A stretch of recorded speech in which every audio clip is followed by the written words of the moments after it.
Hello, this is Nick Rijmakers here to give you an advanced development deep dive on the layout web content management pages header and footer solution. So let's get started. So now we're going to really discuss the more difficult topics, mainly personalization and caching. So just for personalization, first of all, I'm going to just briefly show what everybody can do. Really simple to differentiate the inclusion of entries, menu entries based on a cookie value and on what the author configured in a dialog. So this is the easy part, but I'm going to just briefly show it. So first of all, the author can configure for which user groups to restrict a entry and its children. It's a multi-list, just stored under this property, show for user groups only. And right now it's just very simple, administrators and editors. So nothing too fancy. So the author can configure this per entry page. Okay, so that's step number one. Step number two is, okay, we need to actually handle that in our logic. So what I did here in our include template, we have I have a filter in place, and if this filter returns true, then it will not actually perform the include over here. So what do we pass to this filter? We just pass the page that we're currently looping. In this code, well, you can see the code for yourself, but the page that we pass get injected over here. It's based on a request, and then over here, really simple, we get that user group array that the author configured. We get it from the page value map. And then basically, first of all, if it's empty, so the author didn't configure anything, we always show it. But if it's not empty, then we get the user group from the request, from the cookie. And then we go check, okay, is there a match here? And if not, if it does not contain this user group, then we should not show the entries to the end user. So then filtered will be true, and then this script here will not perform the include on the page and its children. So that's the simple part, obviously. The difficult part is, of course, well, we have a dispatcher, and the dispatcher will cache everything. So even if the cookie changes, well, the HTML won't change, right? Yeah, that's correct. So in order to solve this, I use Sling Dynamic Include. I'm not going to talk too much about the Sling Dynamic Include basically, because this will take too long. But basically it's just a Sling filter that will prevent the inclusion in IM itself if the request comes from the dispatcher, and then it will just write an SSI statement around it, or ESI if you prefer that.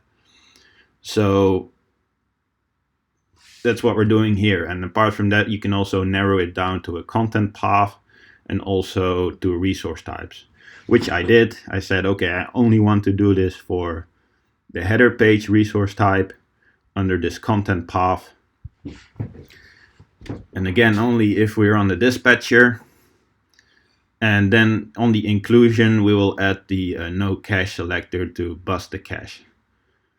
So this will take care of stale content on the dispatcher. This will make sure that there's always a fresh request being fired to render the header on the dispatcher. That brings us to another problem, of course, because if we do that, it's going to be really heavy on the dispatcher. Here on the header page, we loop the child entry pages, perform all sorts of rendering, and a lot of read operations. Is going to be quite heavy to do on every single request. That's going to maybe even kill our server if we have a lot of heavy stuff going on here. So we want to cache this in a smart way. We cannot do this on the dispatcher because then again we have the problem serving different headers based on that cookie value. So for this, I use the HTTP cache from ACS AM Commons. This is perfectly made for this. Again, I cannot really explain everything about the HTTP cache over here in this video. It would take too long, but you can check it out on the documentation in this URL. And basically, it's just a cache in the memory or JCR, depending on what you configured. And it is a sling filter.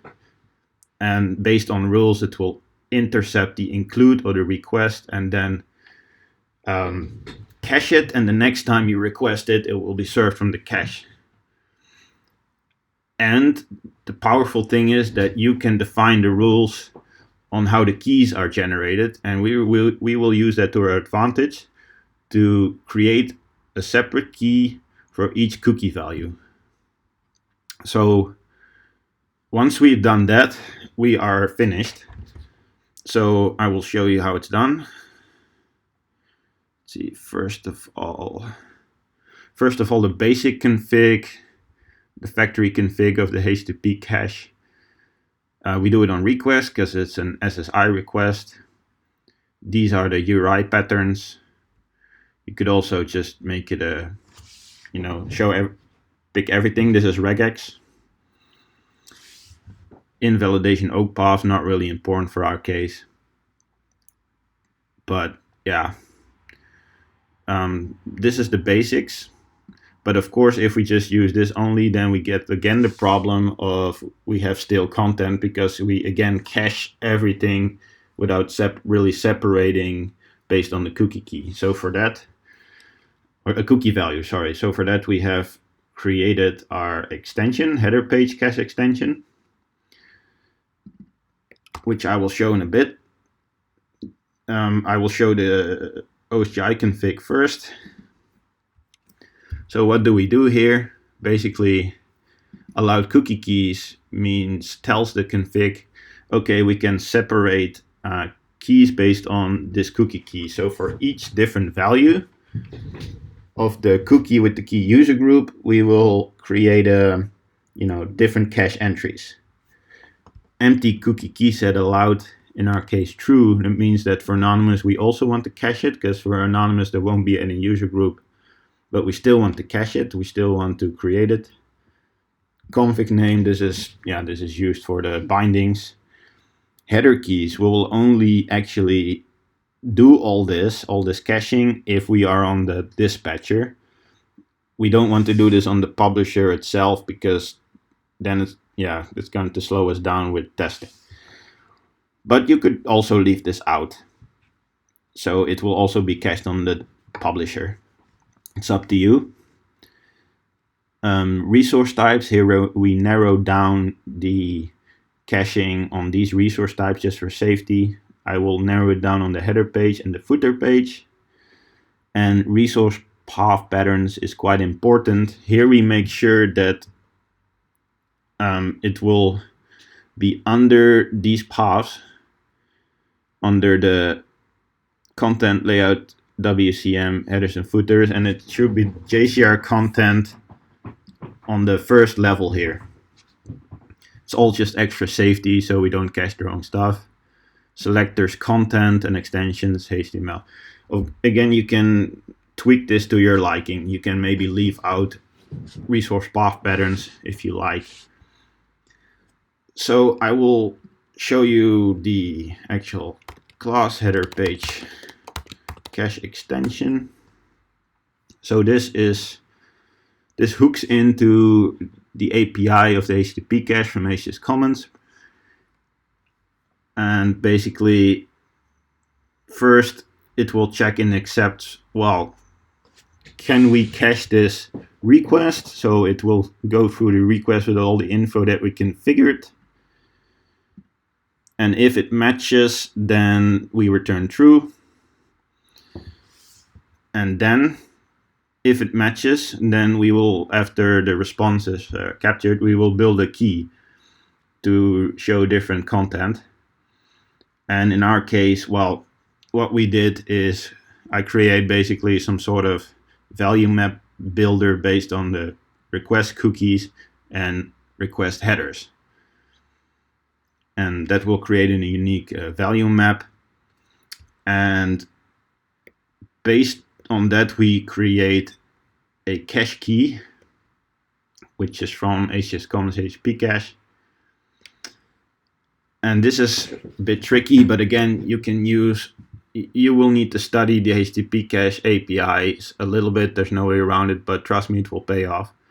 But basically, we have our values that we store in the key, and then we have our equals and hash code, which will tell the HTTP cache, hey, this is a different entries. And since here we want to differentiate on cookies and header key value, we pass that to an equals builder, and hash code builder, we just pass the resource path.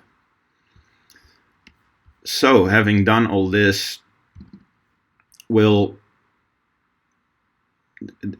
everything in place with this, I would suggest you to study it a bit, but having this in place will generate the correct key entries, and then we'll show you the proper content. Also, we need some invalidation for the cache content in case the author changes it.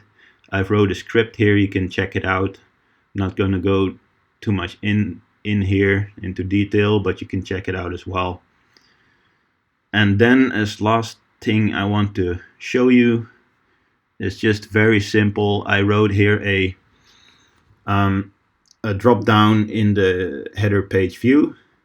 It is just a drop down where I call a very simple JavaScript function to change the cookie value and then to reload the page.